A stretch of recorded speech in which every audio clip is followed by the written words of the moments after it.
Nam mô Bổn Sư Thích Ca Mâu Ni Phật. Kính mời chư đại đức tăng ni cùng Phật tử đảnh lễ Đức Phật.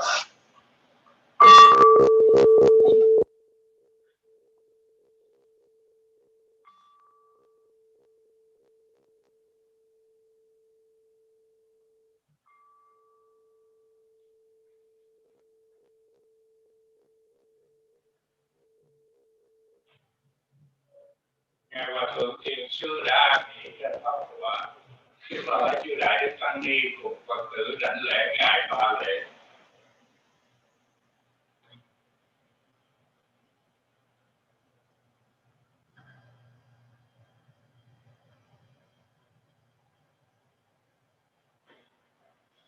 Trước khi thời pháp thoại của ngài Hòa Thượng bắt đầu, kính mời quý vị thiền sinh và Phật tử họ phát quan trai giới theo sự hướng dẫn của sư cô Trinh.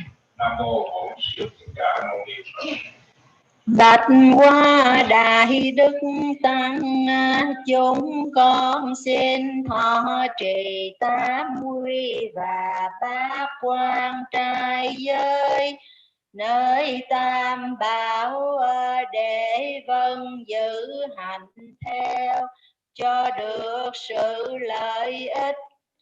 Bạch Hoa Đại Đức Tăng, chúng con xin thọ trì tám quy và bát quan trai giới nơi tam bảo, để vâng giữ hành theo cho được sự lợi ích lần thứ nhì.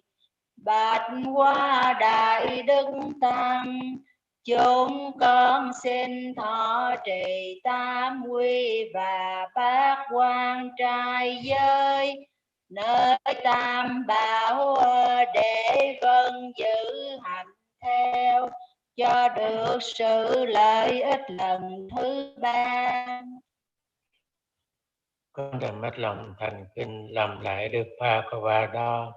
Ngài là bậc A La Hán cao thượng được chân phải trên biên tri. Do ngài tử ngộ không thầy chế giải, con đem hết lòng thành kính làm lại được pha có và đo. Ngài là bậc A La Hán cao thượng được chân phải trên biên tri. Do ngài tử ngộ không thầy chế giải, con đem hết lòng thành kính làm lại được pha có và đo. Ngài là bậc A La Hán cao thượng được chân phải trên biên tri. Do ngài tử ngộ không thầy chế dạy, con đem hết lòng thành kính làm lễ Đức Phật-ga-wa đó. Ngài là bậc A La Hán cao thượng được chứng quả chánh tiên tri.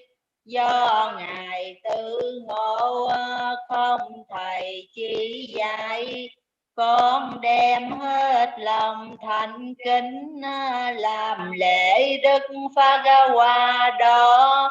Ngài là bậc A La Hán cao thượng được chứng quả chánh tiên tri. Do ngài tự ngộ không thầy chỉ dạy, con đem hết lòng thành kính làm lễ Đức Phật-ga-wa đó. Ngài là bậc A La Hán cao thượng được chứng quả chánh tiên tri. Do ngài tự ngộ không thầy chỉ dạy, con đem hết lòng thành kính xin quy Phật. con đem hết lòng thành kính xin quy y Phật. Con đem hết lòng thành kính xin quy Pháp. Con đem hết lòng thành kính xin quy y Pháp. Con đem hết lòng thành kính xin quy Tăng. Con đem hết lòng thành kính xin quy y Tăng. Con đem hết lòng thành kính xin quy Phật lần thứ nhì. Con đem hết lòng thành kính xin quy y Phật lần thứ nhì. Con đem hết lòng thành kính xin quy Pháp lần thứ nhì. Con đem hết lòng thành kính xin quy y Pháp lần thứ nhì. Con đem hết lòng thành kính xin quy Tăng lần thứ nhì. Con đem hết lòng thành kính xin quy y tăng lần thứ nhì. Con đem hết lòng thành kính xin quy y Phật lần thứ ba. Con đem hết lòng thành kính xin quy y Phật lần thứ ba. Con đem hết lòng thành kính xin quy y Pháp lần thứ ba. Con đem hết lòng thành kính xin quy y Pháp lần thứ ba. Con đem hết lòng thành kính xin quy y Tăng lần thứ ba. Con đem hết lòng thành kính xin quy y Tăng lần thứ ba. Pháp quy tam bảo trọn đối chế có bấy nhiêu? Dạ xin vâng. Con xin vâng giữ đạo học là quy tranh xa sơ sát sanh. Con xin vâng giữ điều học là quy tranh xa sự sát sanh. Con xin vâng giữ đạo học là quy tranh xa sở trộm cắp. Con xin vâng giữ điều học là quy tranh xa sự trộm cắp. Con xin vâng giữ đạo học là quy tranh xa sự thông dâm. Con xin vâng giữ điều học là quy tranh xa sự thông dâm. Con xin vâng giữ đạo học là quy tranh xa sự nói dối. Con xin vâng giữ điều học là quy tranh xa sự nói dối. Con xin vâng giữ đạo học là quy tranh xa sự dễ vui uống rượu và các chất sai. Con xin vâng giữ điều học là quy tranh xa sự dễ vui uống rượu và các chất sai. Con xin vâng giữ đạo học là quy tranh xa sự ăn sai giờ. Con xin vâng giữ điều học là quy tranh xa sự ăn sai giờ. Con xin vâng giữ đạo học là quy tranh xa sự mua thuế càng đần xem mát nghe đàn kèn trang điểm tuổi vật tôm rồi phân và đeo tràng va. Con xin vâng giữ điều học là quy tranh xa sự mua hát thổi kèn đờn xem mua hát nghe đờn kèn trang điểm thơ vật thơm dồi phấn và đeo tràng hoa. Con xin vâng giữ đạo học là quy tranh xa chỗ nằm ở nơi và cao và xinh đẹp. Con xin vâng giữ điều học là quy tranh xa chỗ nằm ngồi nơi quá cao và xinh đẹp. Chúng con xin thọ trì bát quan trai giới, trọn đủ tam điều của Đức Phật đã giao truyền, hầu để vâng giữ hành theo cho được trong sạch trọn ngày nay và đêm nay. Mong cầu gieo được dân lành để thấy rõ niết bàn trong ngày vĩ lai. Sự thiện tình nên tạo trì bát quan trai giới sự trong ra trọn ngày nay và đêm nay không nên dễ vui. Dạ xin vâng. Các chúng sanh sinh về cõi trời cũng nhờ giữ giới. Các chúng sanh được giàu sang cũng nhờ giữ giới. Các chúng sanh được giải thoát nhập niết bàn cũng nhờ giữ giới. Bởi các vị này chưa thiện tinh rằng tỏ trì giới luật được trong sạch không nên đã lâm nhờ. Sa thu sa thu sa thu. Cả tam giới thừa ân phổ cập, đám mưa lành tưới khắp thế gian. Bởi nhân cơ tích rõ ràng, thỉnh ngài thuyết pháp nôi đàn từ bi. Chúng sanh ngồi khắp chốn ni, tôi mê cầu đẳng trí trí vẹn toàn.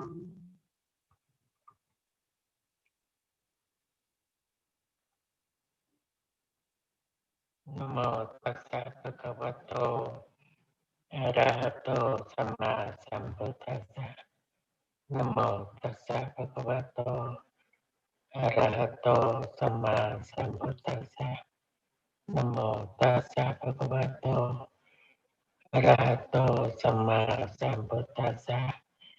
Imaya Dhammanuttama Padipatiya Buddhaṃ Bojami.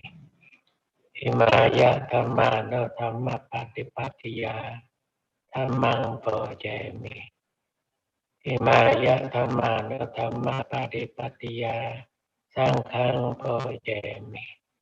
Con đem hết lòng thành kính làm lại Đức Thế Tôn.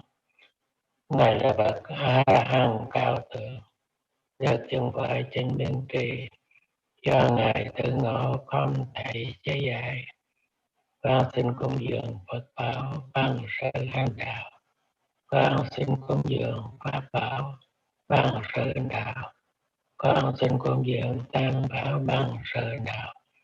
Do sự liệu phải cúng dường Nguyên Hồng An Tam Bảo, hỗ trợ chư Đại Đức Tăng huyền giải được sự an vui, tinh tấn tu hành mau giải thoát sự đau khổ. Nam mô Bổn Sư Thích Ca Mâu Ni Phật.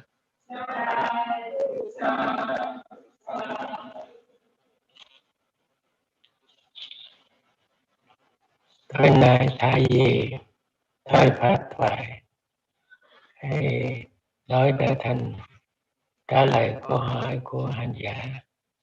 Tiên vâng ý sự thực tập thiền Vipassana.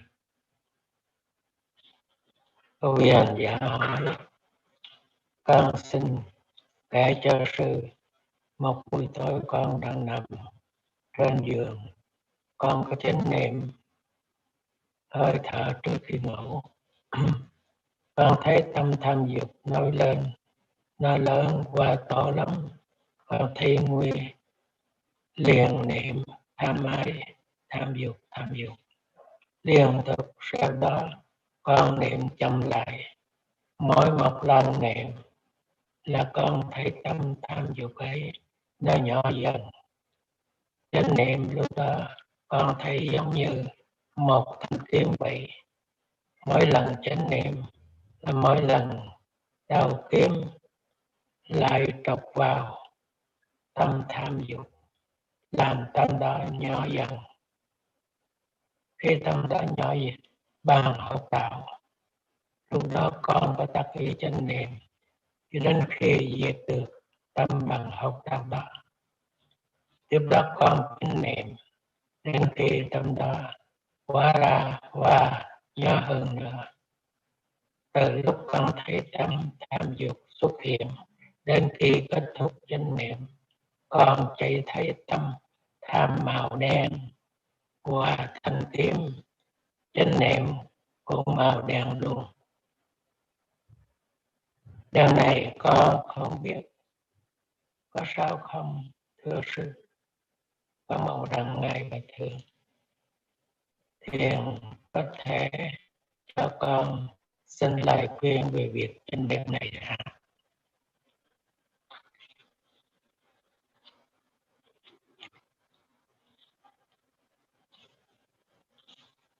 Chánh niệm của một vị hành giả rất tốt,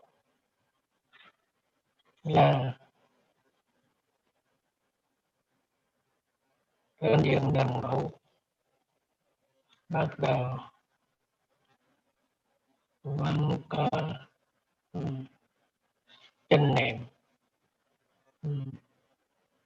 hơi thở trước khi ngủ. Đây nói về cái tâm hoạt động. Ngủ là ngủ nhưng còn có chánh niệm hơi thở trước khi ngủ. Đây hơi thở trước khi ngủ, mà nhờ hơi thở trước khi ngủ mới thấy được tâm.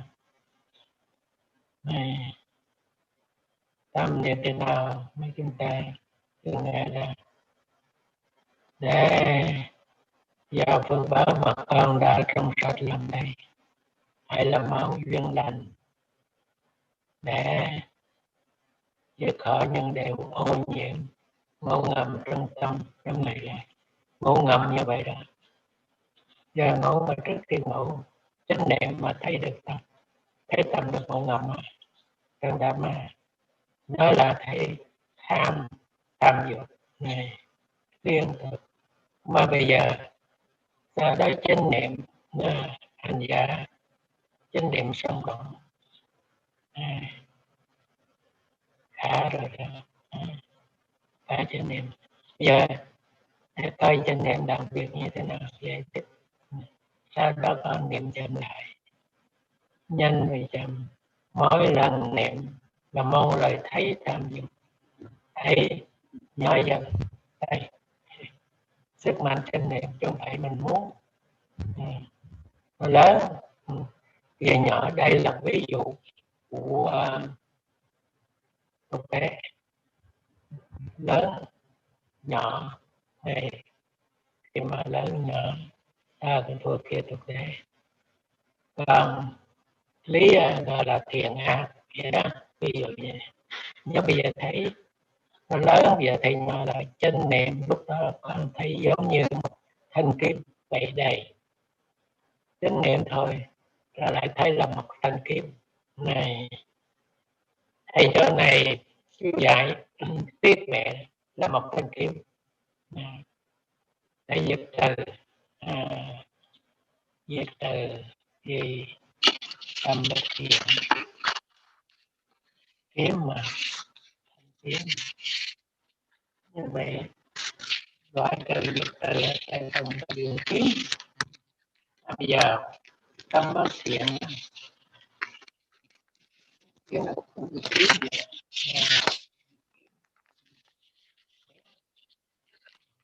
diệt diệt cái khẩu của tâm. Lần chánh niệm mỗi lần chánh niệm lần đầu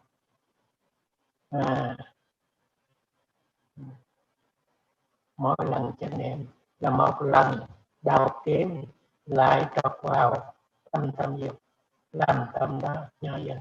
Sức mạnh của chánh niệm cũng như là ánh sáng tối nó có gì bắt đèn, bắt đèn có cái đèn này làm ngọn về đại chút nó lên ánh sáng chút, đại chút lên sáng chút, đại chút lên sáng.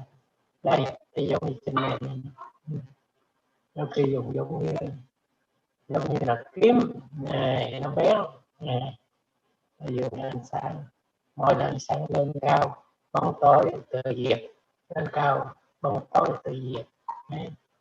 Hoặc là chỉ cái kiếm luôn từ kiếm trí tuệ bây giờ từ vô minh được tự ai dục nó kiếm dùng như vậy tôi biết rồi.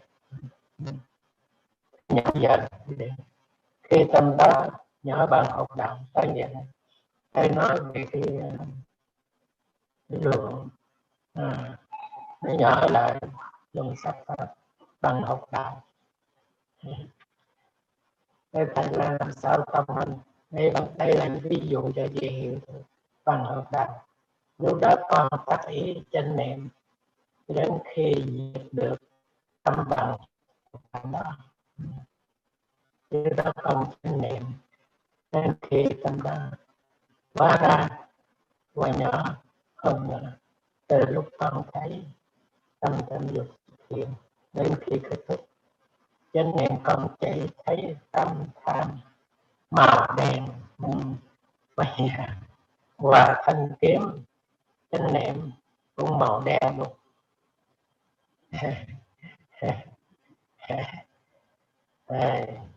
Điều này con không biết có sao không, thưa sư.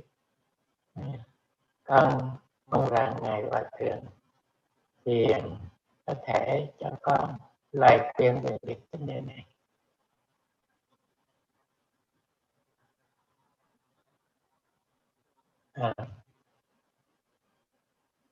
Nếu mà nói về cái sự lý so sánh, màu đen là thường nó là màu xanh ví dụ như màu đỏ là xanh, màu đen là xì, như vậy. Đó là ví dụ cho người ta giống như nước. Nước khi mà nước bỏ màu vào, nước vẫn giống như tâm chúng ta trong sạch giống như nước trong gì đó. Nhưng khi bỏ màu xanh thì nước trở thành xanh, bỏ màu đỏ nước trở thành đỏ, bỏ màu đen nước trở thành đen. Vậy nước đỏ, nước xanh, nước đỏ, nó đen quy có màu. Và tâm chúng ta trong sạch.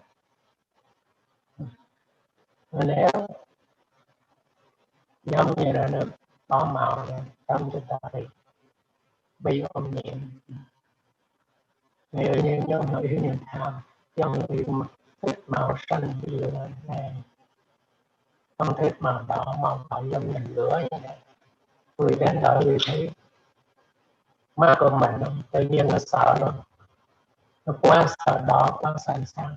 Như vậy khi mà kiến mát là bỏ màu xanh này, xanh da trời hay là xanh lọc cây vân vân, nó làm cho má không mất ảnh hưởng của vì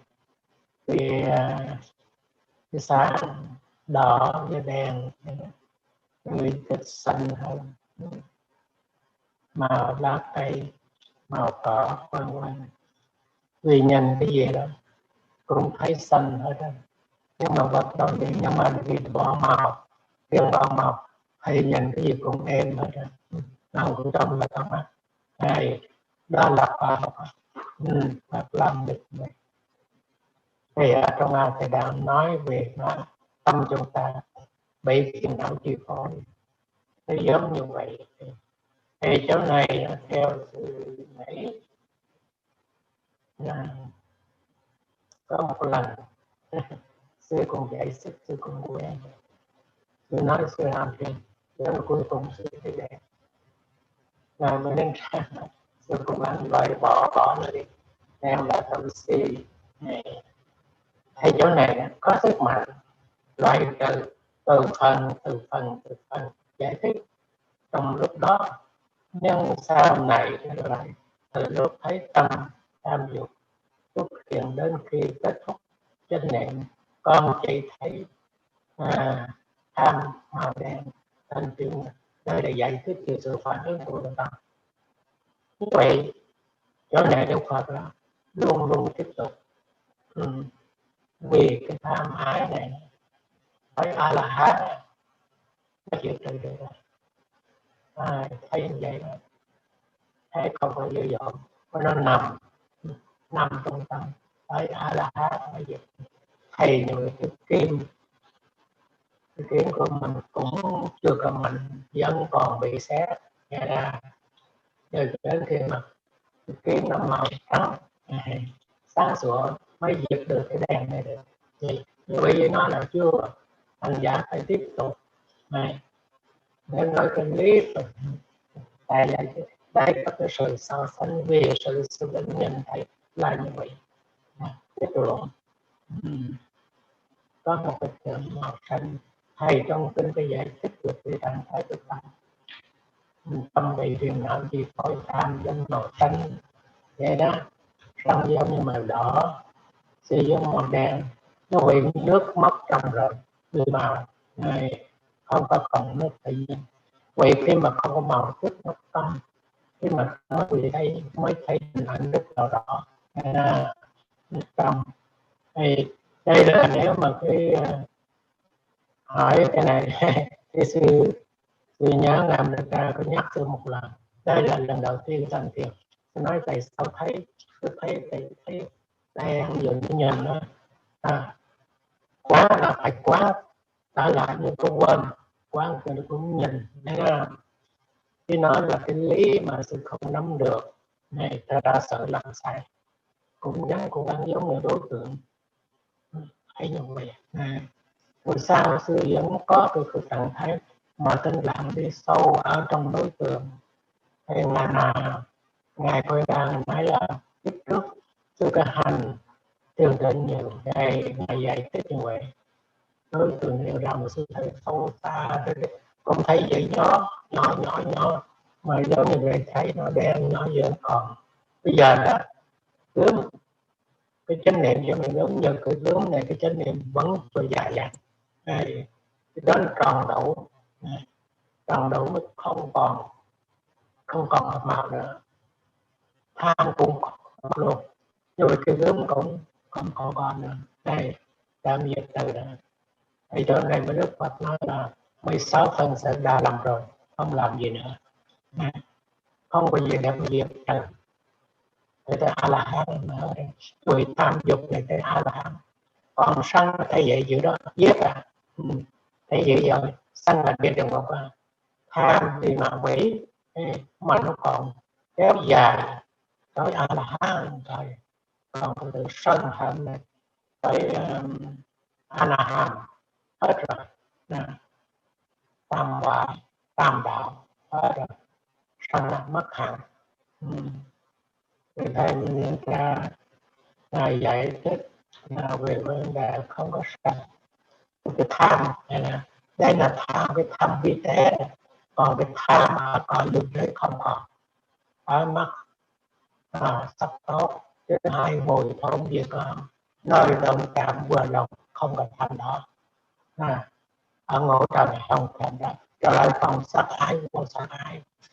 Sắc ái này, hồi đấy thấy cái này nó đau khổ vậy, cho đến cái tâm nó hướng về cái cõi sắc đấy vô sắc đấy, thầy tâm này thấy cái này cứ là dơ bẩn trắng hay cứ như gốm vậy đó, tại vì ở trang khác giống như là ví dụ giống như bong bóng, vì khi mình nhẹ vì thế là bay lên này, lúc về tâm nó nhẹ, không có dính mắc ở đây nữa, không ai cả, không giữ tâm nó được. Tâm hôm qua hôm kia bong bóng cắt cho nó bay lên, cắt bay này, ta là sự mình vô tâm an hàm, không còn dính mắc đây, là như vậy. Đó là tâm sanh mất hạnh, không còn người pháp thì mọi chuyện vậy đó. Trong tham con thấy A La Hán, như vậy con sắc hai một thân hai. Để khuyên hành giả tiếp tục như vậy thì nếu lòng tham vẫn màu đen mà cứng không còn đen như vậy, cái chánh niệm cũng chưa đủ. Song song đi đang bằng nhau, vẫn giết được nhưng mà vẫn chánh niệm bao nhiêu giết được bao nhiêu chánh niệm, nhưng mà chưa hoàn toàn, phải cố gắng hết. Rất là tốt rồi, thấy được tâm của mình, từ mình tôi thì yếu là sức mạnh của chánh niệm, nhưng mà chưa 100%. Nên là này cũng một dạng giả. Thứ hai, câu hỏi thứ hai, kính bạch ngài Hòa thượng thiền sư, trước 2020 con có trình pháp với ngài cho con hành thiền từ năm 2015 đến năm 2000 mà không vào phòng sạc được, và được ngài giảng giải bằng kẻ, con rất cảm kích và được an ủi rất nhiều. Hôm nay con xin nhắc lại pháp của con là 5 năm cả, do căn năm qua do căn trên đầu, cái căn nó làm cho con chảy nước mắt, sau đó nó như một khối đẩy lên xuống trong đầu, rất khó chịu. Sau đó cái căn lại thay đổi thành tiếng nấc, ai đứng gần đều nghe rất rõ.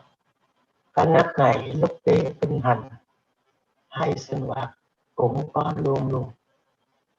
Các ngày khoảng 1 tháng sau, khi trình sau phía này, con hành thiền thấy rõ con xẹp tự động biên độ rất nhỏ.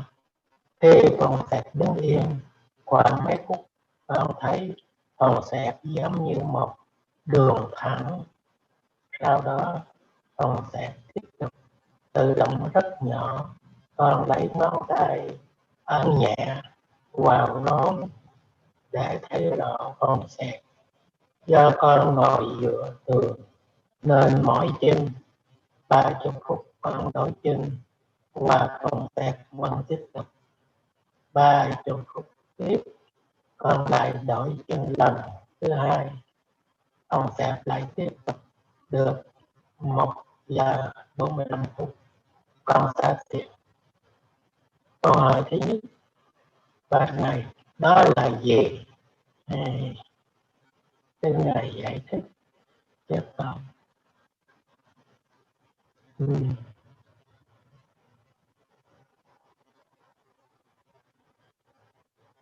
Về cái chỗ hồi các hồi 2015, 2005, tới 2020 rồi cũng gặp khó khăn, rồi bây giờ có một bạn từ bên đây để giải thích cho con.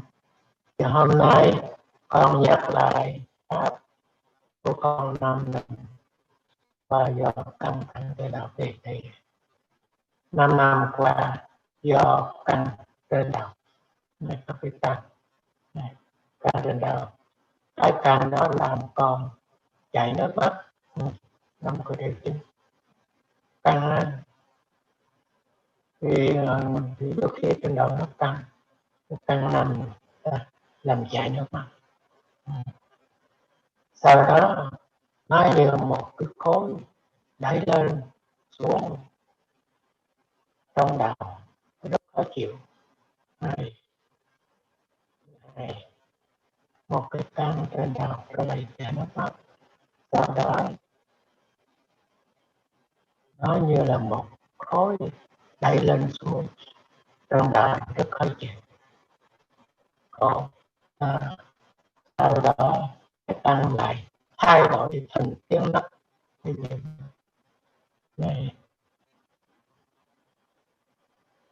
Ai đứng gần đều nghe rất rõ. Cái nấc này lúc đi kinh hành hay sinh hoạt cũng có luôn.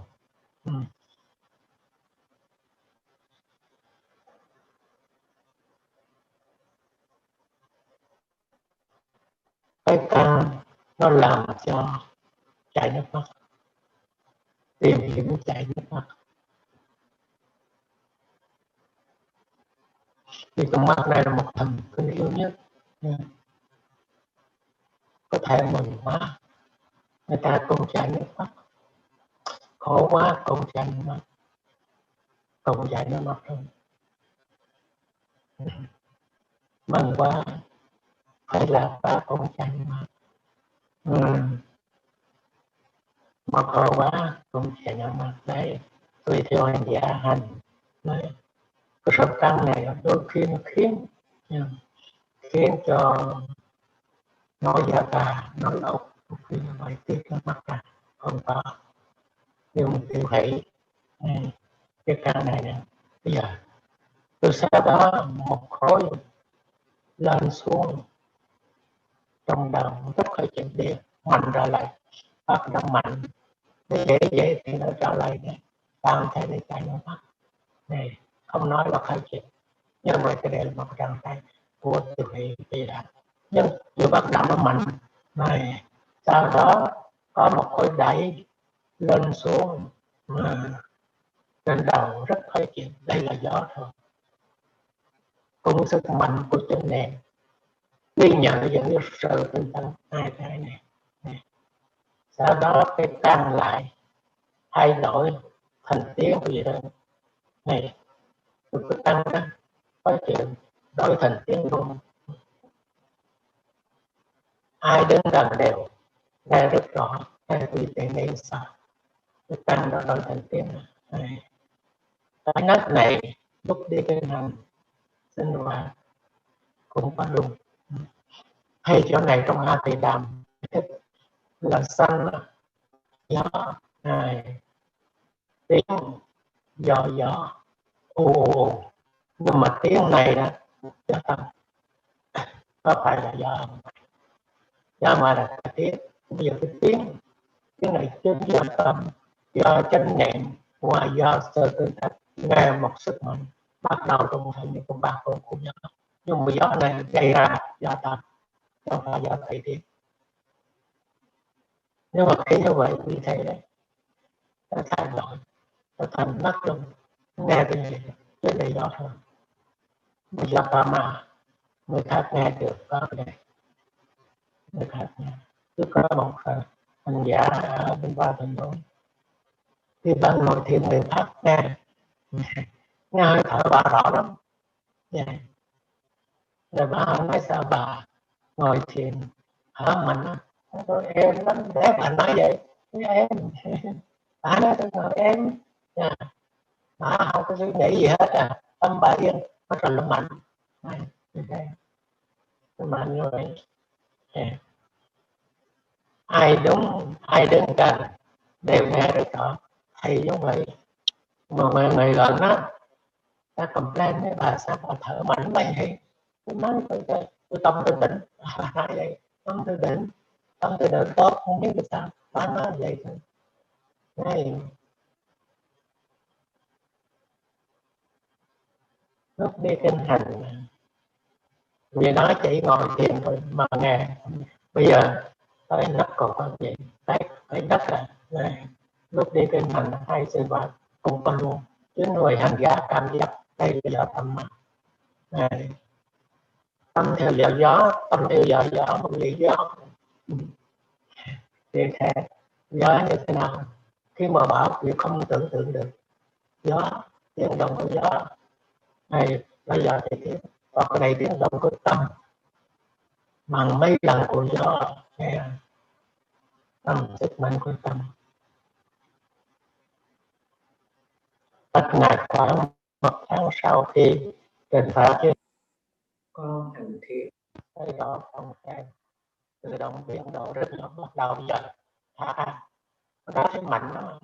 Bây giờ sau khi một tháng hành thiền thế này con hành thiền con thấy phòng xe tự động biến độ rất nhỏ thấy nhỏ ra lại vậy. Khi phòng xe đứng yên khoảng mấy phút con thấy phòng xe giống như một con đường thẳng chuyển động. Khi nó yên lại như vậy đó thôi mà tại sao thấy một con đường thẳng này kia đây. Sau đó còn sẽ tiếp tục nhờ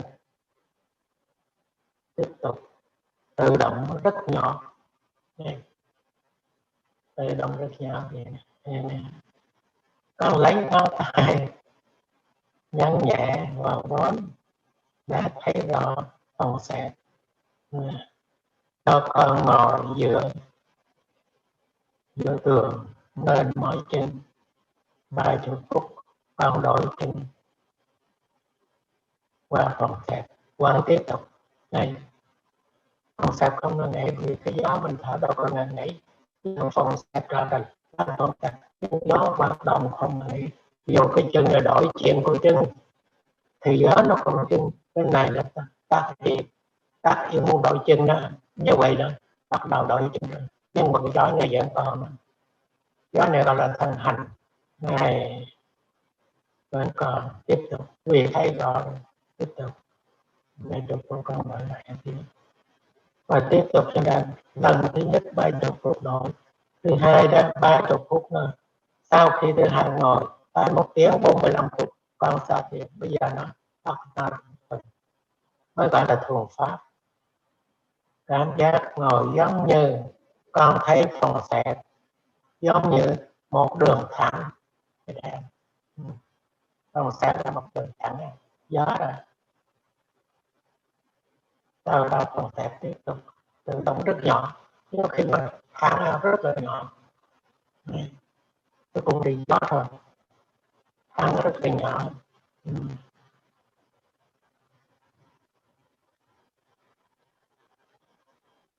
Với nói là có hành giả có chánh niệm dài dạng nhỏ như thế nào là nhỏ đây nhỏ như thế nào là nhỏ nhẹ nhỏ thấy rõ con xẹp vì thấy một đường thẳng như thế ví dụ sắp pháp có một chiếc máy bay nó bay rồi nó để lại một không khí màu trắng khói thẳng vậy đó máy bay nó đi rồi nhưng một cái đường hai đường lại của nó bay để một cái khối mà không có gió dẫn thẳng này khi mà máy bay kia về tối tình xin lỗi 747 cái kia đó muốn nó thẳng đây thì nó để một cái dấu của nó gió ra, gió mà phát sinh từ nó gió vậy đất vì do cho nên là tổng hợp sắc của tùy là chuẩn bị này chúng ta có được tự do trong đó mà đi rồi đó. Hay cái hành triển mới giải thích cái này giống như một sắc sao phân tâm thôi, thấy thẳng là như vậy. Anh giả khi nó ngồi như vậy cứ thấy rõ cái phòng xe kia nó nhỏ giống như thẳng, nếu nó là thẳng này đang sợi chảy rồi đó. Đi thấy để mà đi thấy mấy đứa nhỏ đi chơi con diều đó, bà nè con diều trên nhớ sợi chỉ dựng thẳng này, con diều đó con gì ba đứa đâu nó dựng thẳng đây dạ. Có một cái niệm thấy này nó thẳng rất là nhỏ, vì chỉ có một con diều nó ba đứa đâu không bao giờ tới, sẽ không bao giờ nó thẳng thôi. Đây là một ví dụ này, ví dụ là giống như một đường thẳng là như vậy, thẳng được là gió là thẳng, không bị sóng, không bị làn sóng, không bị gió, nó là những đi một lượt, đi một cái gió bắt đầu nó nhiều.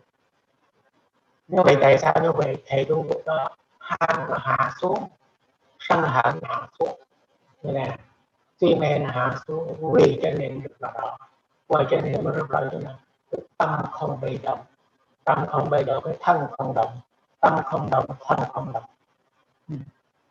Vì vậy khi mà bị sợ một cái là bây giờ thấy tim của gì đặt đi này động rồi đó, giận một cái tay rung này đập rồi đó.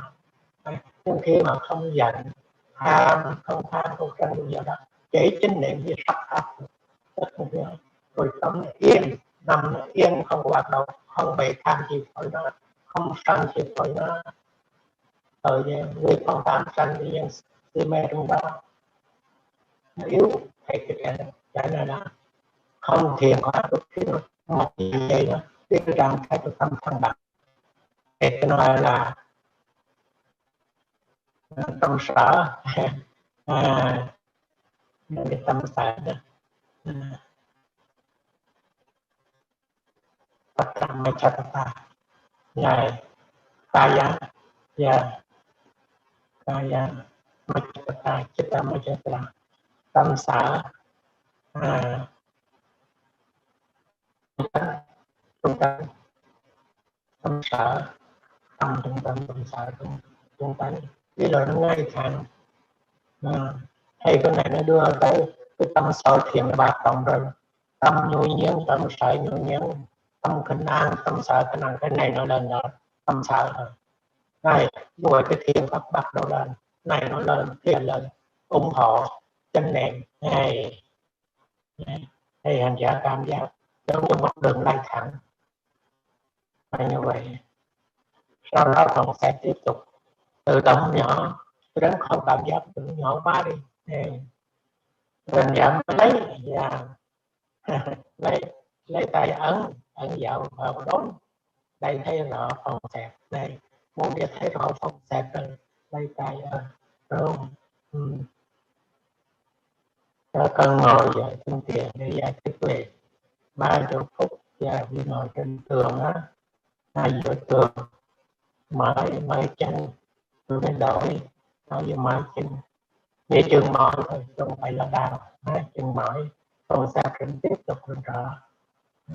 Nhưng mà cái thọ đó khổ là không có lạc ra để cho cái thọ nó nhỏ thôi chỉ thôi rồi bắt không mà dân nó thôi dân cả mấy đời chân đi không sẽ tiếp tục chưa dứt được cái mỏi, cái chữ mỏi là là mỏi thôi, cảm giác mỏi một cái nhẹ không 15 phút. Đó là do hành thiền, tất cả do giới thì cho nên là giới năng sinh định, năng tăng huệ là như vậy, tự nhiên ủng hộ để ủng hộ kia kêu gọi đó anh em phải chịu mà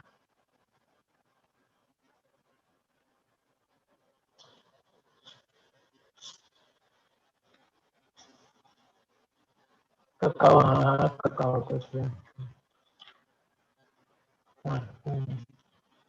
cái này con trên đền pháp con cũng có kéo thành và tâm làm chung của nhà nhân cảnh phải sắp xếp này kia tâm trộn rộn mấy ngày liền thường quý vị thiền thường mất vài ngày như vậy vì vậy mấy thiền mất đi kéo dài vì sự bận rộn nó ví dụ muốn đi thì sắp xếp việc nhà cửa nó đã mệt ví dụ Tây Trung Tâm một ngày một buổi như vậy hồi xưa hành thiền cũng vậy vì phần ốc á vậy đó cũng phải giờ vậy đấy hồi xưa đi hành thiền cũng vậy trong trường thiền ở đây theo sự biết có phải là ai tiền lớn rồi bắt đầu còn đại vào buổi trong ai ở đây ở đây cái buổi xưa này bữa ở Đông Phương buổi nhiều lắm thì nắng nhiều có nhiều bụi nhất là Ấn Độ rồi phải gì liên tục khi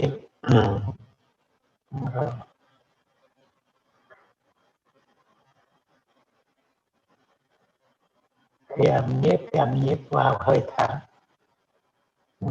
hơi thở thiền này thì thấy dường như cứ mỗi hơi thở ra thì sắp pháp nhỏ và nhẹ sắp pháp ra hơi thở nhỏ nhẹ đi tiếp tục niệm thêm thì thấy gì cảm giác các tế bào trong ngũ tạng lục phủ rất êm ấm cho tìm qua quá trình sinh diệt khổ đau đây là pháp ấn rồi đây bất cứ vì hành giả nào pháp ấn đâu ngại đâu có hành giả phân chiếu rõ ràng khi hành giả quán chiếu đó các hành nha các hành là gì thân hành không phải đi hành các hành là gì nó thay đổi thấy vô thường đấy đó là vô thường hết không còn cái gì không thấy không còn một cái gì hết là thường tiền mà có giờ gió ra còn thấy thẳng nhưng mà đi tới thọ khô vì thế thân là khó là thân chế khó là nhưng mà đi thọ tu hãy qua tâm rồi đó tu hãy rồi nếu mà đi ra thọ thật đó không có ô không có hỷ không còn là bác đạt đi sâu bắt đầu nó trạng thái là như vậy đó có một trạng thái nó vi tế rồi đó cái nghĩa sinh diệt là thay đổi khi mà thay đổi trong thay đổi nó có khổ đau đó nên việc quan chiếu con đường các hành nói gì đau thương chỉ là thay đau thương là thấy vô thường là khổ là không khổ rồi sao tôi tiếp tục rồi tự thay đổi trong thay đổi nó có cái khổ trong đó sinh ra rồi cái khổ trong đó nó là pháp ấn ra rồi đó và pháp ấn hành giả trong ba pháp ấn hành là thấy trên đường là thấy như vậy Tập thể Sankara Nichati. Trí tuệ, khi người có trí tuệ là quý vị có giới, có ngũ giới, có bát quan trai, ba la mật bất trí. Trí tuệ người thiền trí thức. Và khi người thiền trí có lại Sankara, các tập hợp pháp, nào là hơi thở, nào là cảm giác. Rồi, lúc này nói theo lột không, tất cả hết, bộ phận cũng có hết. Đó thành ra một cái eo, một cái rần không giờ. Như vậy là sanh diệt rất là nhanh. Này, rất là nhiều. Cũng như khoa học là làm mãi mới nhìn thấy siêu vi trùng biết bao nhiêu rồi nó sanh diệt. Nói này, thái độ hoàn đó.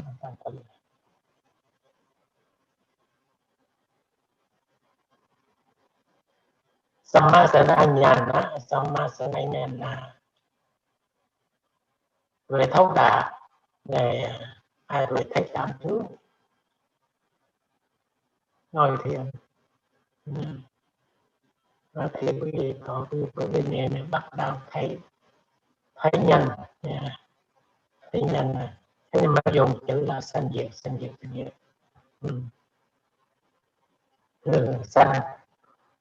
cầu diệt nhưng giờ rất là nhanh. Nhanh như thế nào? Hồi trước lâu có nghe có một người chết, lâu có một người chết thì như thế. Bây giờ rất là nhanh, trong một ngày nữa mấy ngàn người chết, trong mấy tháng này hơn 200.000 chết, mấy triệu người bị Covid-19.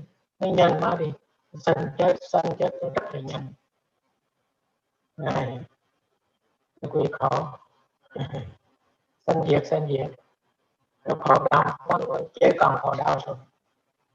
Một thế giới khổ đau, quý đi chết nhanh quá, sanh diệt. Vậy đó. Như thế đó là một quyết tâm, quyết tâm người về cái tâm tham sân si tiếp tục giết mình không ngừng nghỉ, không một giây phút nào. Và tìm ra rồi nhưng cái bệnh tham sân si hồi nào ra vậy đó, không có nhà thương chạy nữa. Sân si này, nếu có nhà thương chạy nó có mai đo máu, hay mai đo tham sân si, đặc biệt cũng phải mua mai đấy thôi, chứ không có bao phải được. Đo máu có, nhiệt độ có, nhưng mà đo tham sân si đó. Nếu mà có mai đó chứ phải để tất cả nó ra giống như hồ vậy, sân bệnh nhân nó lên, si bệnh nhân nó lên. Nhưng mà quý vị mình thấy này, nó lên nó xuống như thế nào, nó giả này khi mà con nhìn thấy bắt nào nó thăng bằng, nó bao nhiêu vậy đây, khi mình em nó tham xuống đi, nó thăng bằng. Pháp ở lại như vậy để quý vị không có quên rằng bao pháp không có gì nữa ở trong tâm vậy này. Khi người trí tuệ quán thấy Phật pháp cái năm cái sắp thọ tới cái tập lại mình nó tập lại cái Phật pháp thay đổi, rồi thay đổi này để thay đổi thì bây giờ cái khó trong tình thế này, thay đổi khổ, thay đổi cây khổ. Và đặc biệt khi hành giả có thể quan thấy các Phật pháp là khổ rồi, bây giờ tiếp tục sanh diệt rất là nhanh, khổ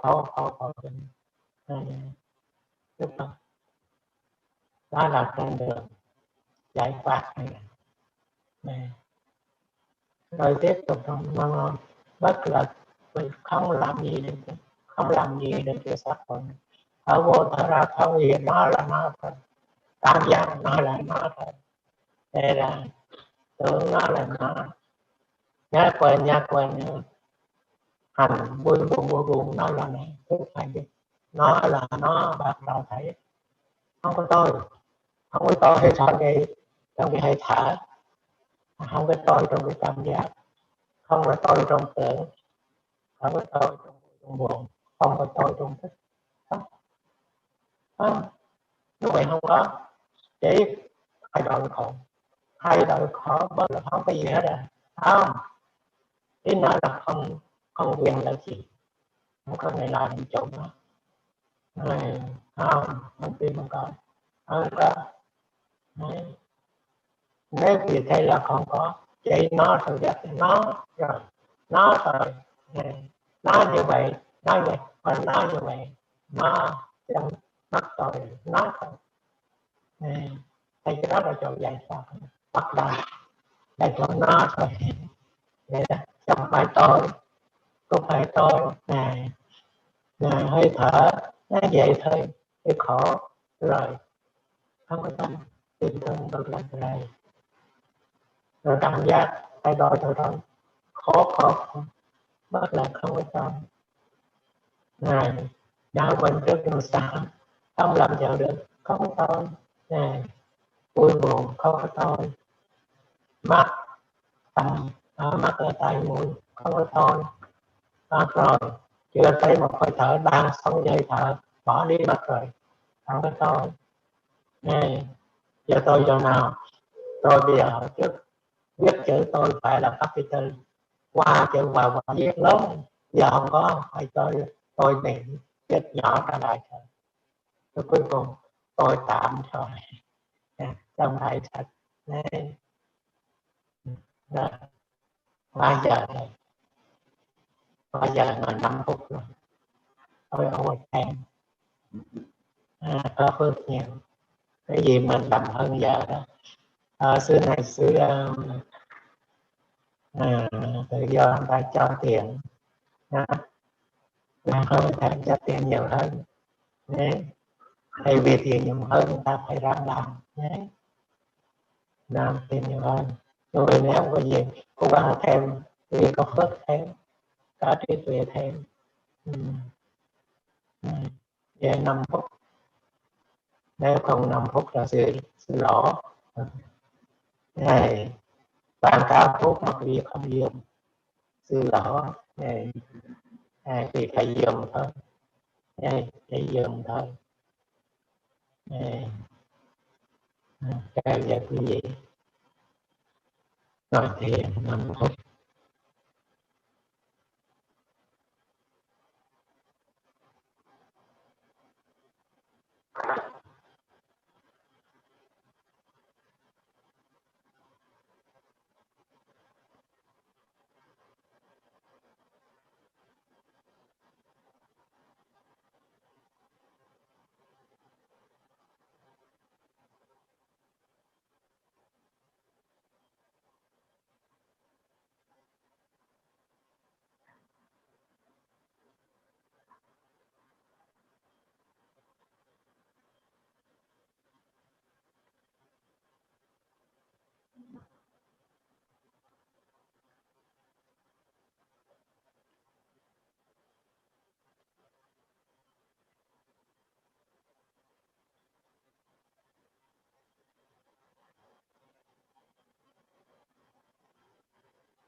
Bhagavato Sampamangalam.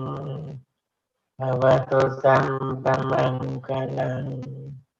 Bhagavato Sampamangalam.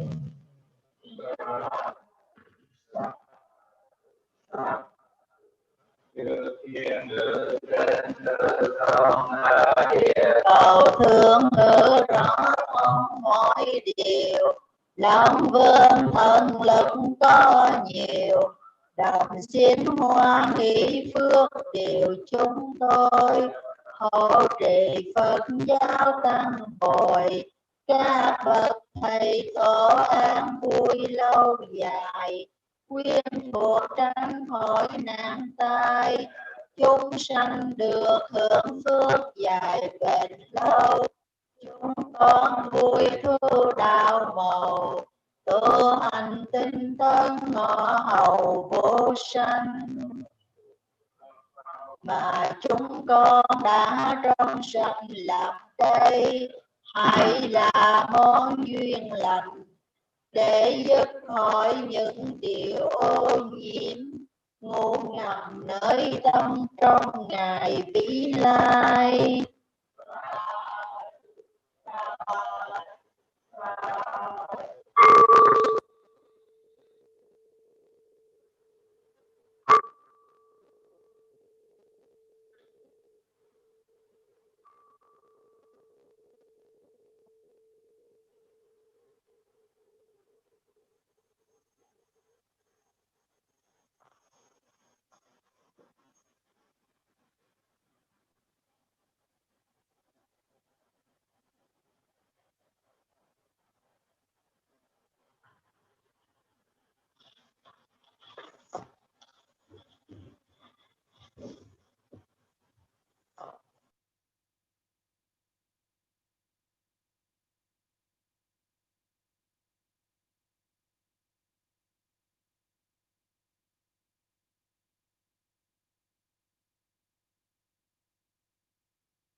Dạ, bây giờ chúng con kính thỉnh sư cô Thiên Tuệ giúp cho phần thông dịch sang tiếng Anh. Cảm ơn sư cô.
Thank you, host.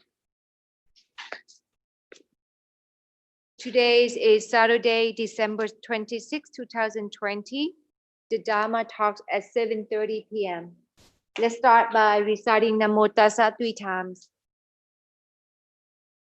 Namo Tassa Bhagavato Arahato Samma Sambuddhassa. Namo Tassa Bhagavato Arahato Samma Sambuddhassa. Namo Tassa Bhagavato Arahato Samma Sambuddhassa. Buddhang saranang gacchami, Dhammang saranang gacchami, Sanghang saranang gacchami, Dutiyampi Buddhang saranang gacchami, Dutiyampi Dhammang saranang gacchami, Dutiyampi Sanghang saranang gacchami, Tatiyampi Buddhang saranang gacchami, Tatiyampi Dhammang saranang gacchami, Tatiyampi Sanghang saranang gacchami. I take refuge in the Buddha, I take refuge in the Dhamma, I take refuge in the Sangha. The first time, the second time, and the third time. Now we will move on to taking the precept. The first precept is trying to abstain from taking life. The second precept is trying to abstain from taking what is not given. The third precept is trying to abstain from sexual practices. The fourth precept is trying to abstain from false speeches. The fifth precept is trying to abstain from taking intoxicants that can cause carelessness and forgetfulness. The sixth precept is trying to abstain from eating at the wrong times, mainly from noon until dawn the next day.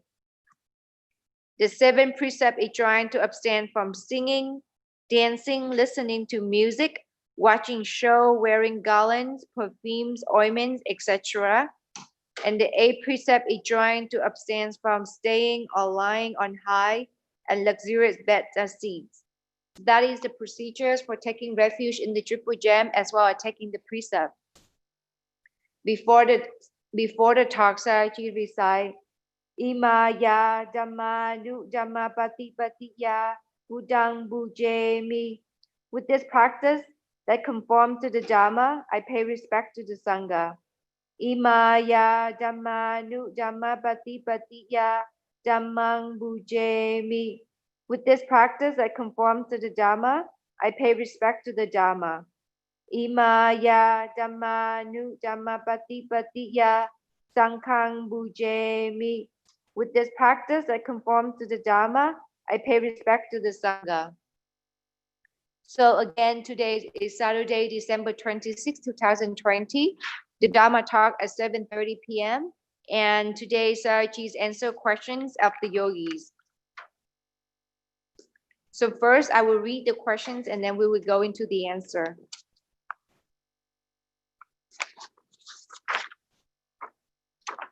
For the first question, Dear Bante, I would like to tell you about my experience. One time I was lying on bed and I was paying attention and be mindful of the of the breathing before sleeping. And I see that this desire, this greed and this desire arise in the mind. And it was very, very huge. It was large. And because of I feel the danger while seeing this desire. I notice or be mindful of it right away, and I know desire. And at first I was noting very quickly and very fast to catch every desire arise and passes away. And then after that, the noting becomes slower. Each time I notice the desire, I see the desire become smaller and smaller. And I can see that mindfulness is just like a sword cutting through and stabbing the desire. And each time these swords of mindfulness stab into this desire in the mind, the desire becomes smaller and smaller. When this desire small as like a bean, then I have the intention wanting to step or wanting to stop the desire until I could completely kill it or eradicate the desire. And the more I have mindfulness onto this desire or noting this desire, the desire becomes smaller and it feels like it's breaking down or breaking out. For me, from the moment I saw or I noticed this desire arise, all the way until mindfulness stopped it or noted all these desire. The desire felt like a black color, and the mindfulness is also considered as a black sword. And I wonder, is it the right experience or is it the right thing to say, dear Bante? Could you please give me some guidance about how I note and about the mindfulness when these things happen? So that is the first question. So basically, from my understanding of the question is that the yogi was, before the yogi go to bed, the yogi was paying attention and be mindful of the breathing. And during that time, this desire arise in the mind. And this desire was very, very large.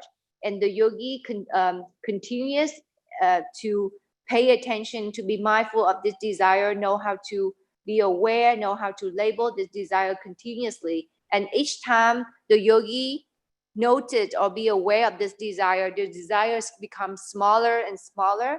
And the yogi used the simile like it's become smaller like a bean seed.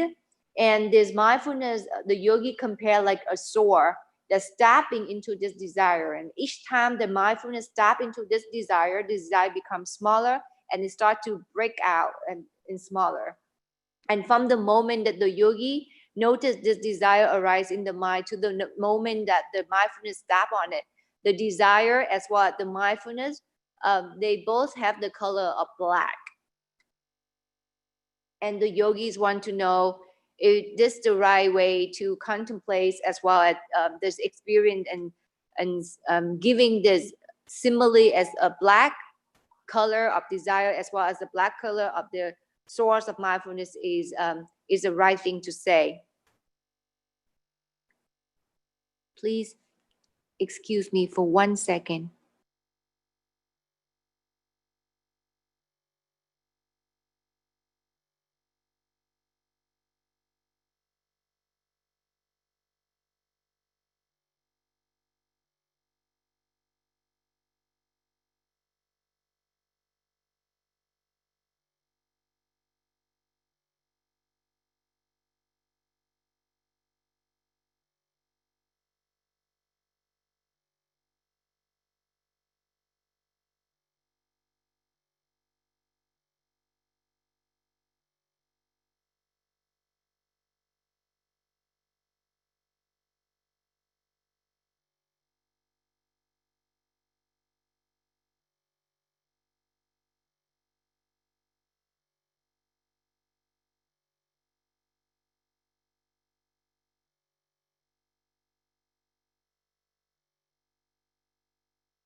Thank you. Okay, so the questions what is it? Where was I? Okay, so I already stated the questions and now it's the answer. So the answer strategy gave that I understood was, according to the explanations of the yogi, it showed that yogi has very good mindfulness, and the yogi already also know how to contemplate as well as how to note. That's what's going on in the mind at the time at going to sleep. And yogi was be able to describe very clearly the way that the yogi contemplate as well as the experience that yogi have. However, based on the simile or the example that yogi have, Sariji say that mindfulness or sati of the yogi is still not as strong or as sharp enough yet. So Sariji take it into part by part. First of all, when the yogi go to bed, the yogi pay attention or be mindful of the breathing before falling asleep. And because of this mindfulness of the breathing, and the breathing is the contemplations of the bodies in the body, and because there is mindfulness there, therefore the yogi would be able to notice or see the mind. And then when the yogi be able to see the mind or know the mind, then the yogi see the activities of the mind, what's going on in the mind at that present moment. So when contemplating or seeing the mind, the yogi see that there was a desire arising in the mind of the yogi, and due to mindfulness, the yogi continued to be mindful, to be aware, to know this desire. And the yogi described very clearly and in detail how each time there's mindfulness catch onto this desire, then the yogi can see that the desire becomes smaller and smaller. And the simile or the example that the yogi used was, the mindfulness was like a sword, and each time the sword stab into this desire, the desire becomes smaller, and the more it got stabbed, the smaller it get, and to the point where it was broken down. So just like that, the mindfulness was head on with the objects, and the objects at this time are the desire. So each time when the sati mindfulness was there, the desire becomes smaller. It showed that the mindfulness was become stronger and bigger and more accurate, as well as continuous. So because of that, the desire in the mind becomes smaller and smaller. And when the yogi describe or use the similes as the mindfulness as well as the desire, consider like a black color. So according to Abhidhamma or and the commentary that explain in the text that when there are three major defilements or major roots in the mind, the defilements in the mind, unwholesome roots in the mind. First is delusions, and then there's greed, and then there's anger. So with delusions, the color is for delusions is black. With the desire or greed, the colors is green or blue. I'm not so sure which one is green or blue because in Vietnamese it's just màu xanh. So I would just say that blue or green. And the color for angers is red. So these are the three colors that the commentators use to describe the defilements, the unwholesome roots in the mind. Again, black is for ignorance, blue or green is for desire and greed, and red is for anger. So the mind itself is very, very clear and very, very pure. The mind itself have no defilement. The mind itself, this only function is cognizing the object. And all these anger, hatred, delusion, these are the mental factors that arise together with the mind. And the simile that they use, that the mind is just like water. Water is very clean. Water is very clear. Water have no color. But because of this color, blue, green, or red, or black that get into the water. Therefore, the water changes its color. So just like that, the mind is very pure. The mind is very bright. The mind has no color. But because of all these anger, hatred, delusions in the mind, so therefore, it gives the mind the color. accordingly.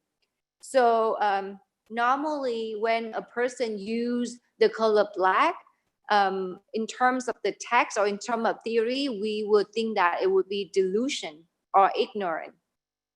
So when in this example, yogi say that the desire of the yogi, the way that the yogi saw it or experienced it at that time was black, and mindfulness was also black.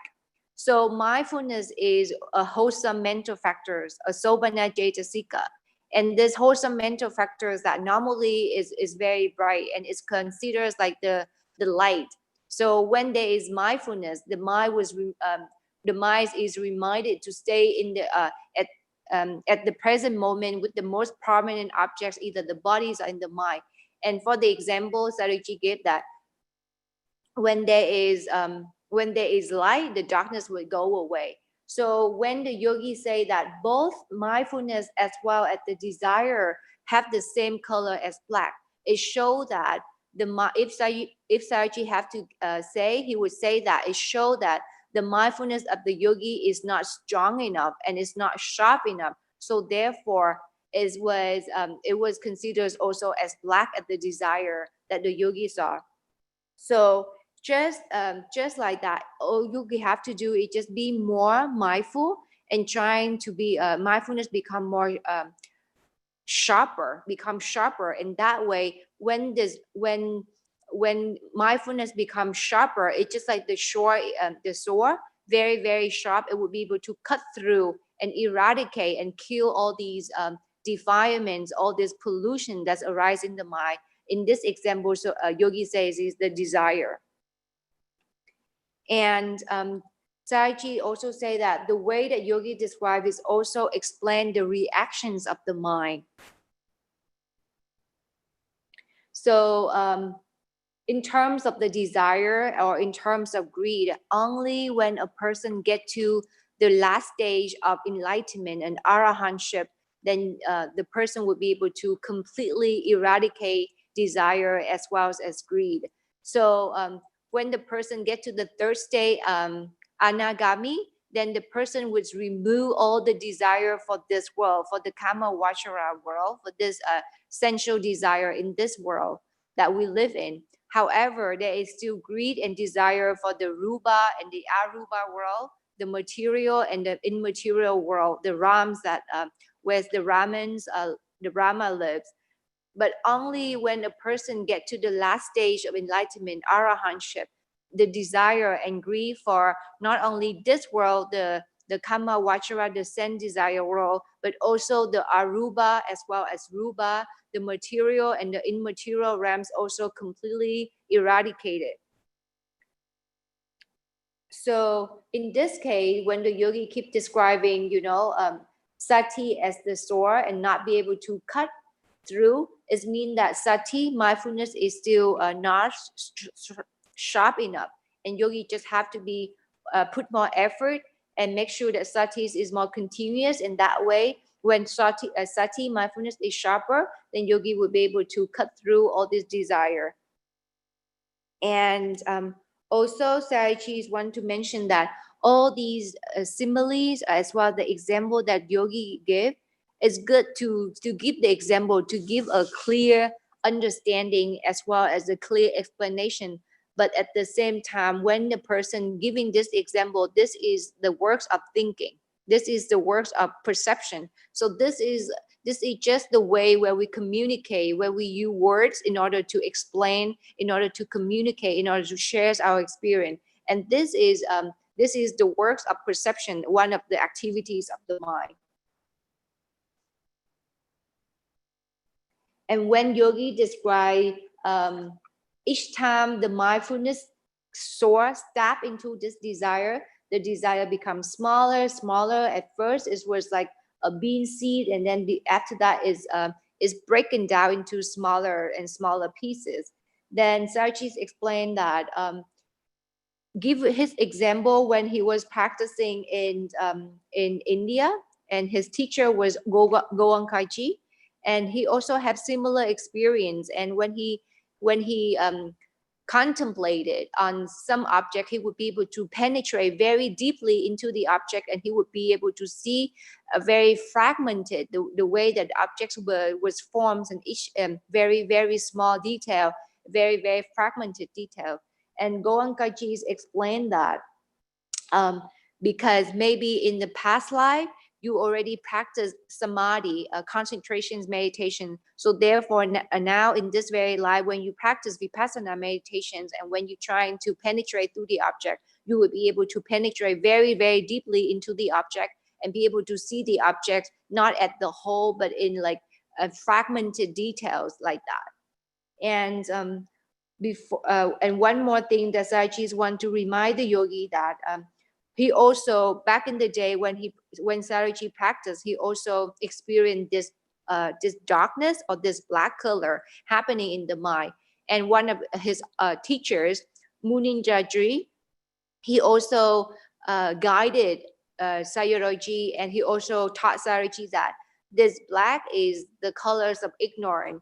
And when these happen into the mind, you should pay attention as seeing, but not so much attention, paying attention to the color itself, because paying attention to color is black, is just ignorant. So therefore, if you just have mindfulness and noticing this is seeing, doesn't matter which color it is. When mindfulness is strong enough, when mindfulness is sharp enough, it will be able to dispel all these colors of all this black color or all this darkness, because mindfulness is the light. Mindfulness is the mental factors, wholesome mental factors. And when there is mindfulness, the mind is reminded to be at the present moment, stay on the object. And when there is light, darkness cannot arise. So yogi trying to pay attention and just trying to cultivate mindfulness so that it will become sharper and stronger in order to dispel all this black color or any darkness that arises in the mind. So that is what I have for, oh, sorry. And Sayagyi also add that in terms of explanations where the stages of enlightenment. So again, when a person gets to the third stage of enlightenment, anagami, then there is no anger that can arise in that person. There's only the desire or the greed to the rupa or arupa vachara, because at that stage, the person or the yogi become very disgusted with this world. It's disgusted with this rupa because it's so unwholesome, it's so not beautiful, and because it keep on changing and passing away, it's full of unsatisfactoriness. So therefore, they do not have any desire for this world anymore, but they still have the desire for the rupa as well as arupa rams. But then when the person gets to an arahant, become the last stage of enlightenment, arahantship, then completely eradicate all kind of greed, all kind of desire, either for this world, kama vachara, the sensual desire world, or rupa or arupa rams. There's absolutely no desire, no anger in the arahant. And when the person have a lot of greed or desire happening in the mind, then the person tend to be reborn as betas, hungry ghosts. And when the person has a lot of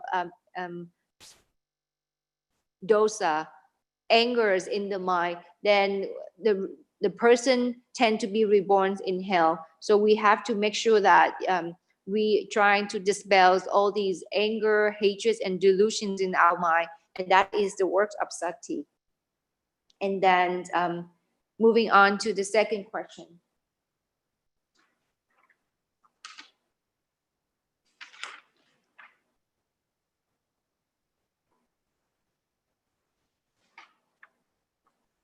Dear Bante, I would like to share my practice experience with you for the past 5 years. And I have been practicing Vipassana meditation since 2015 until now. However, I could not see the risings falling in the abdomen. And thanks to your explanations and thanks to your guidance, I would start to be able to see it. today I would like to share my experience. So first of all,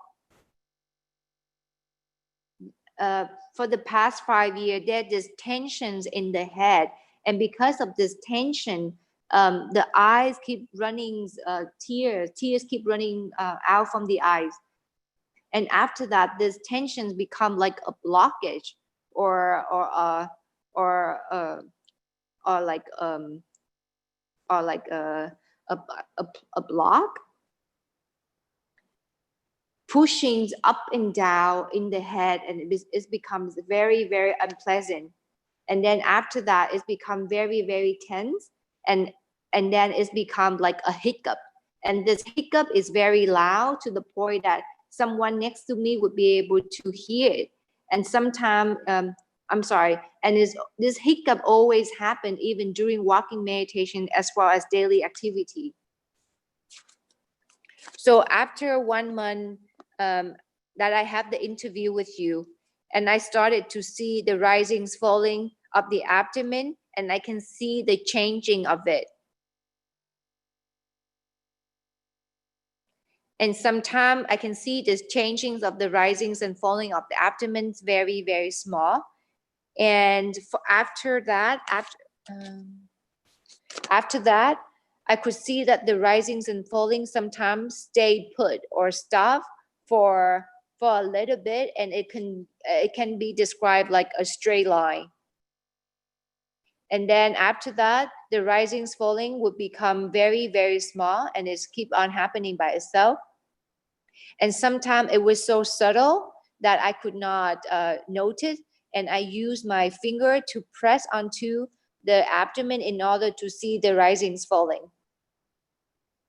I practice against the wall. I sit against the wall, and every 30 minutes, I would change my posture. I would change my leg. However, even when I change my leg, risings, falling could continue by itself. And normally, I would sit for 1 hour and 45 minutes before I stop the meditation, sitting meditation. So the first question is, dear Bante, what kind of experience is that? Could you please explain it to me? And the second question is, right now, the hiccup is still going on. Each time when I practice sitting meditations or daily activity, there is still this hiccup. Around 9 p.m. at the end of the day, the tensions or this tense in the head as well as the hiccup become very, very strong, and it makes my head become very tense and stressed, and it makes very, very tiresome. If I stop practicing meditation, then the hiccup would reduce a lot.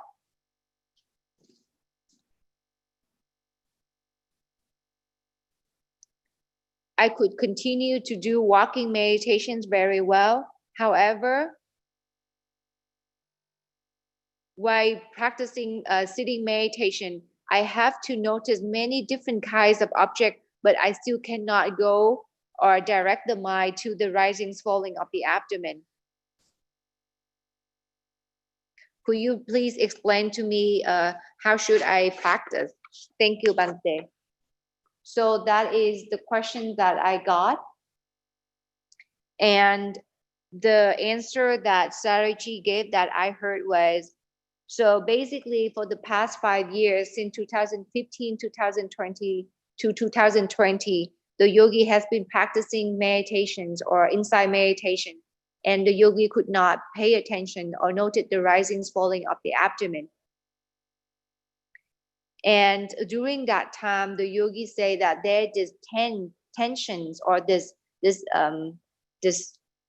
hardness, expansions in the head, and it make the eyes of the yogi have a lot of tear.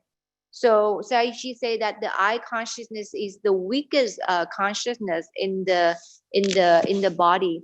So when you are happy, you could cry, or when you're very, very sad, you could cry too. And sometimes when this happiness or this sadness arise, all of a sudden tears come out from your eyes. And that is because the eyes consciousness is very weak. And due to this, the emotion that happening in the body is triggered the tears to come out. So depends on the conditions and depends on what kind of occasion. Either it's very happy or very sad, the tears can come out. And when the yogi practicing vipassana meditation, sometimes there's this joy that happening in the body. And when there's this joy, the minor joy, then the yogi can feel goosebump a little bit, of coldness that run through the body. And that is because of the joy. So this way, when the yogis explain this tensions or this expansion in the head that make the tears comes out from the eyes, and then it's become like a blockage that go up and down in the head. And Sayagyi's explained that when it's going up and down like that is the movement, and the movement is the manifestations of the wind element. So, and then from this movement up and down in the head, it becomes a hiccup, and it makes sounds out of the body. And then when the yogi practices sitting meditation, there's hiccup. When the yogi do walking meditation, there's hiccup, there's the sound, as well as doing other activities. So the sounds, according to Abhidhamma, then the sound is made out of the wind element. The wind element can make sound, just like there's a lot of wind, you can hear the hoo hoo, like that is the sound. But this sound is not the external sound. This is the sounds, the wind of how Sayagyi used the word is the sounds of the mind. So I'm just gonna translate exact word that he said. This is the sound that made out by the mind. And Sayagyi explained that when the yogi described this way, it shows that the yogi is very mindful, and the yogi very virya, have a lot of effort trying to pay attention, trying to take note and contemplate on whatever that's going on in the body, especially in the head, as well as what's going on in the mind, and be able to see the changings starting from this tensions, and then it becomes this blockage, and then it's movement in the head, and then the feelings are unpleasant, and then tears come, and then and at the end of the stage, it becomes this hiccup that makes out. So it's the way that the yogi described is show that mindfulness is there, and mindfulness is very good, so that the yogi be very clearly comprehending as well as noticing what is going on. It show virya, efforts, as well as mindfulness. And because of this effort and because of this mindfulness, the yogi can see, first of all, this wind element manifested in the head and showing this blockage moving up and down. And because of this, there's this wind of the mind. That's what the word that Sayagyi used. And it's true that according to Abhidhamma, that when there's this wind, the sound can be created or manifested through the wind. But then this is not the regular wind. This is the wind of the mind. So therefore, it's creating this hiccup in the bodies of the yogi. And he gave one example that back in Washington, D.C., there was this yogi, and she breathes very loudly, or the way that when she practiced sitting meditation, other yogis next to her could hear her breathing very loudly. And breathing again is the manifest. Breathing is the wind, coming in and out, and this is the wind element manifesting in the body. And but for other yogis next to her, they could hear her breathings very, very loudly. But for her, when they told her, "Oh, dear yogi, you breathe so loud," but she would say that, "No, I don't breathe. I don't hear anything. I don't breathe any loudly," because at that time her mind was so concentrated. She did not hear any breathing. She did not hear any sound that coming out for her breathing. But the person next to her could hear that. So it showed that at that time, the yogi in Washington, D.C. have very, very good concentrations, and therefore for her, her meditation is very smooth. Her breathing was very smooth. There is no sound, but the people next to her hear that. So So when the yogi explained that even during walking meditation as well as other activities during the day, there's also the sounds of the hiccup that's happening.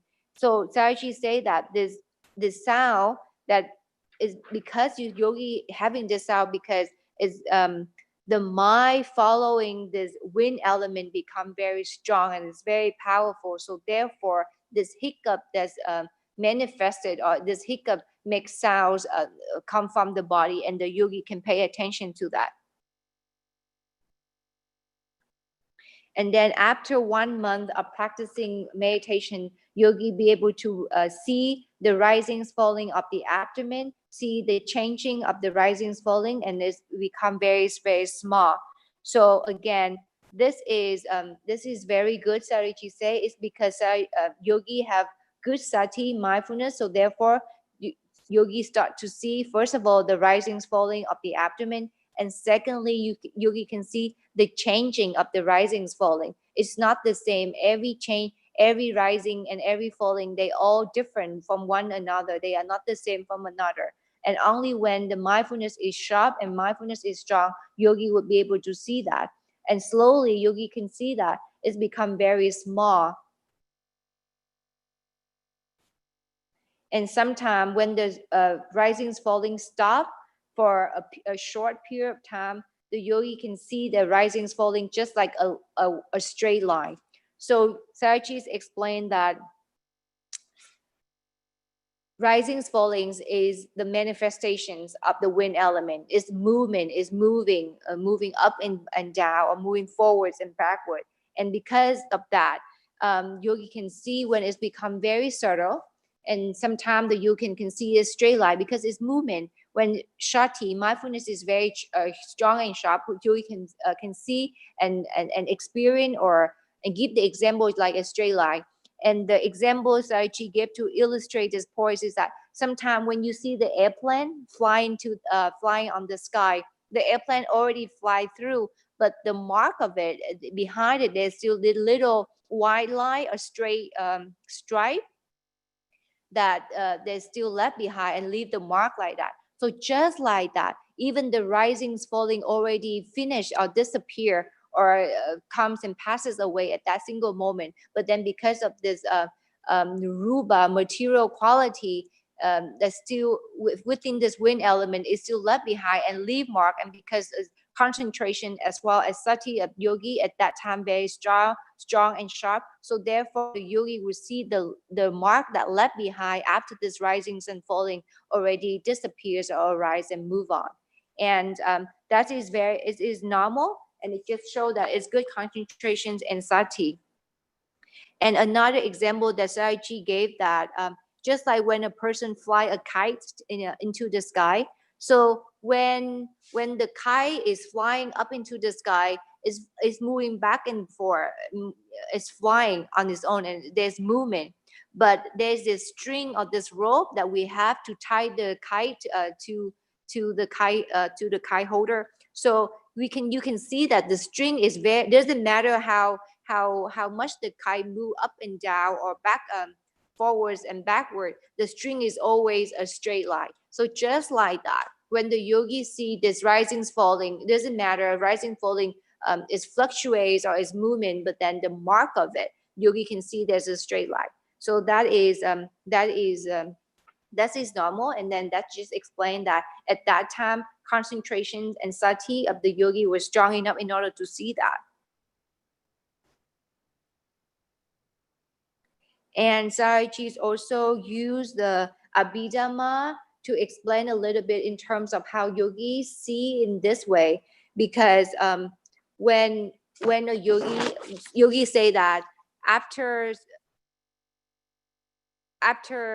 watching the rising falling like that for a while, it's become very soft and very subtle, and it's hard for the yogi to see rising fallings anymore.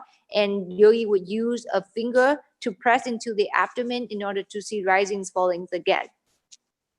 So when the mind becomes very light, and when there is sati, mindfulness and concentrations in the mind, these are the sobhana beautiful mental factors. And when these beautiful mental factors arise in the mind have these characteristics of light and it become tranquil. And in Abhidhamma, it's called Kaya Lahuta, Chitta Lahuta, Kaya Mudita, Chitta Mudita.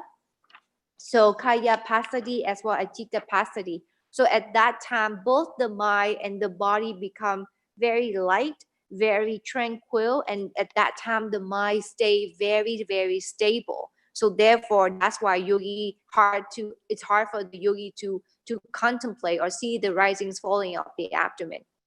And at that time, the mind is very clear, very tranquil, and anger, hatred, and delusion are not cannot arise in that kind of mind.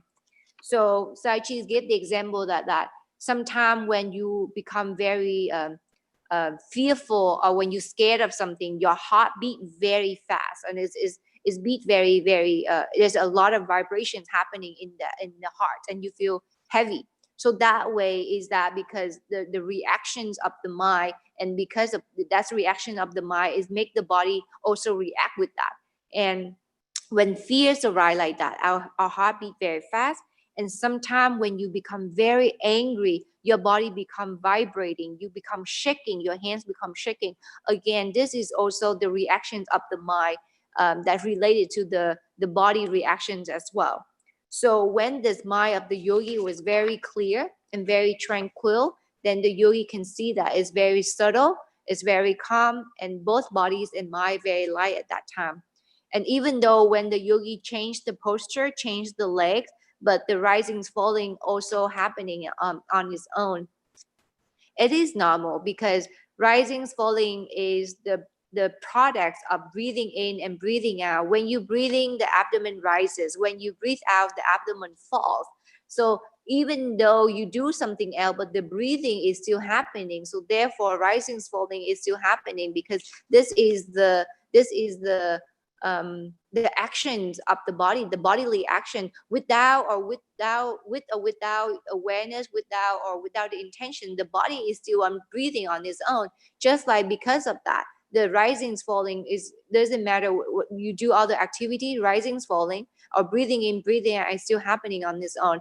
It's just that now your attention is not on the risings falling on anymore. Your attention now is from changing the posture. You have the intention to change the posture, therefore you carry out the action of changing the posture. So you do not pay attention to risings falling. But even if whether you pay attention or not, risings falling is the works of the body, because the body is keep on breathing in and breathing out. So therefore it continue to happen whether or not you pay attention to it.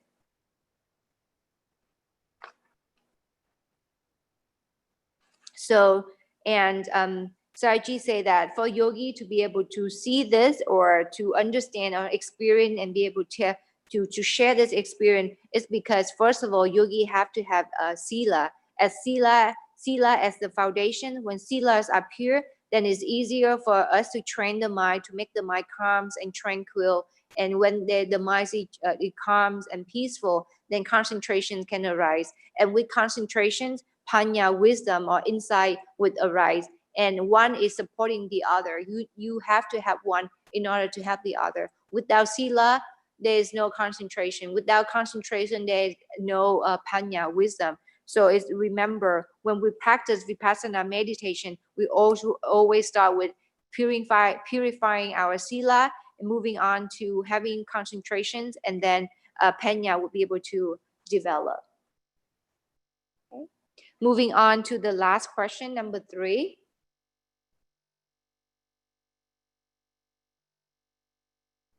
Dear Bante, I try very hard to bring the mind and the body together so that they can work together. However, because of the outside environment, sometimes the mind becomes very busy for the past couple of days.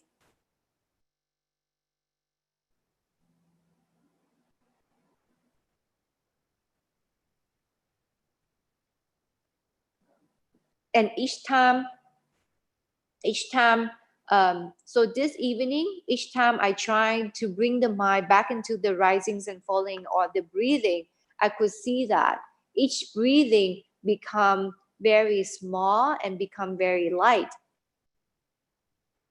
And when I try to pay attention and be more mindful of that breathing, then I can see that each cell in the body become very painful and a lot of sufferings that's arising. And I could see very clearly the risings and falling, as well as I'm sorry, not risings falling, the risings and passes away, as well as at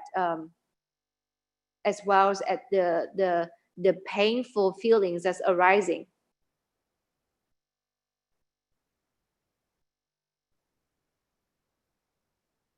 So each time, wherever I direct the mind to, I can see that part of the body become very, very painful.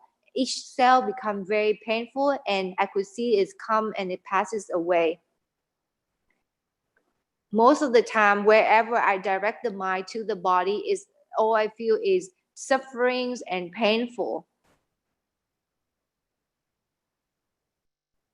Doesn't matter which part of the body that I direct the mind to, all I experience is painful and suffering, and past coming and passes away of all these ruba, and it just only the difference is only the level of the pain. So that is the experience of one of the yogis here. So Sayagyi say that when a person comes to a meditation retreat, normally a person would lose 1 to 2 days, because you have to arrange things, you have to clean up the room, and sometimes you have to get used to the environment. So therefore, it takes time away from your practice, and you will lose 1 to 2 days to get acquaintance to the center, as well as getting settled down in order to practice. So it's very normal for the past 1 or 2 days, the mind was restless and the mind cannot concentrate into the objects or be able to meditate. It's okay to do that. So when the person described that, the person would be able to follow the breathing, and each time the person notice or be mindful of the breathing, each breathing becomes smaller and lighter. And that shows that is very, very good. Yogi be able to follow the breathing, entire process of breathing in as breathing out, and because of good concentration as well as good sati, mindfulness, so therefore the mind would be able to catch on the objects, and that way the mind become very light, because anger, hatred, delusion are not present at that mind at that moment. And later on, the yogi described that the yogi would be able to see each part of the body, can see the cell in the flesh and the parts of the body when the yogi trying to direct the mind to. And does not matter which part of the body, as soon as the yogi direct the mind to, the yogi can see that all these cells are comes and passes away, and at the same time all the yogis experience is this dukkha, is suffering, this painful and numbing feeling, and so on. So Sayagyi say that this is very good. This is one of the 3 characteristics of all the phenomena, because the 3 common characteristics are: 1 is anicca, impermanent; 2 is dukkha, unsatisfactory; and 3 is anatta, non-self. So when the yogi contemplates on this body, then this body, there's only two kinds of feeling: Suka and Dukkha. Sukha is happiness or pleasant feeling, and Dukkha is painful feeling. So it's very how to say, most of the time when the yogi practice vipassana meditation, it's very common for yogi to experience dukkha, this unsatisfactory. But then this unsatisfactory is not the regular unsatisfactory, or is not a normal pain. This is the pain, or this is the mark of the 3 characteristics. because Yogi can describe, Yogi can see the risings, falling, or the coming and then passes away, and see every single cell where the Yogi direct the mind would be very painful. And this painful feeling is due to this anicca, because it comes and it passes away, and because of it changing like that. So therefore it's unsatisfactory. And because it's unsatisfactory like that, later on Yogi was realized that there is none self, there is no I, no self in this. This is just the way it is, and you have no control over it. It is the way it is. It is how it is. It's just like that. And all you have to do is just notice it and be aware of it, because this is natural phenomena manifesting itself. And that is in terms of the body. What about the feeling? In terms of the feeling, there's three major feelings that the yogi would experience when practicing vipassana meditations. So somanasa, which is pleasant feeling, domanasa, unpleasant feeling, and upekkha. So at first, when the yogi practicing or contemplating the feelings or scanning the body, most of the time the yogi would either experience either pleasant feeling in the body or unpleasant feeling in the body. The yogi will be fluctuate between one feeling towards another. Only when the mind become very sharp, the mindfulness become very sharp, concentration becomes stronger. At that time, when the mind become very tranquil and clear, then the yogi would be able to get to the point where the body as well as the mind becomes upekkha, tranquility or equanimity feeling.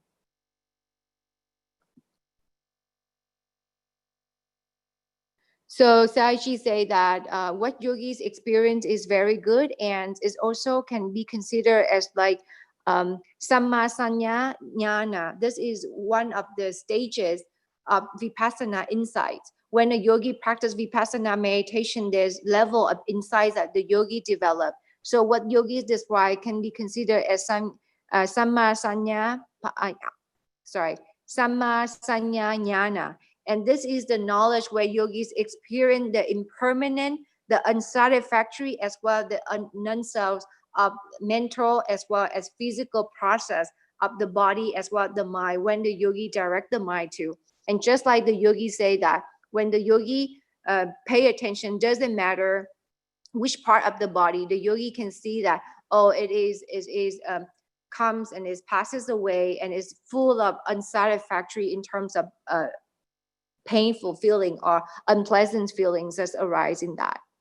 Sayagyi reminds us that when we practice vipassana meditation, this breathing is the body, and this breathing is this within the five sankhara. And we have the rupa or the body, we have the feeling, we have the perception, we have the volition, as well as we have the consciousness. So when we understand one, if we only understand the rupa or the body, how this body is manifest, later when sati, mindfulness and concentration, very sharp and strong, when the inside meditation, inside knowledge become very ripened, then we would understand all the other five sankhara that made up this body.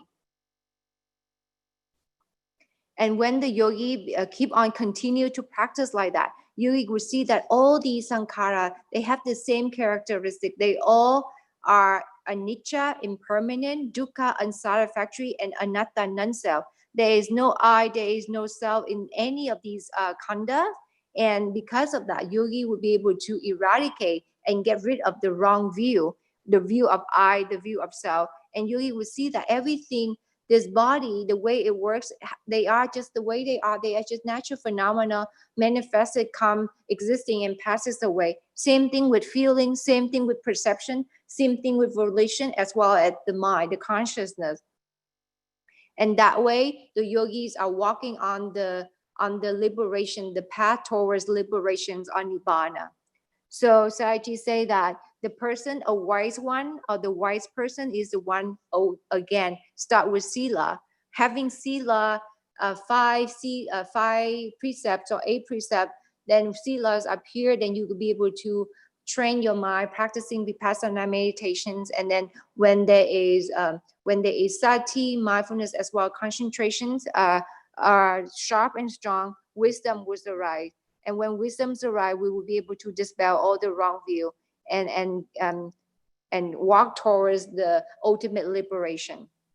Okay, that's all I have for today's summary of the translation. Thank you so much for listening. Sadhu, sadhu, sadhu. I wish everybody a wonderful night. Goodbye. Dạ, chúng con thành kính tri ân sư cô đã dịch sang tiếng Anh. Good night sư cô.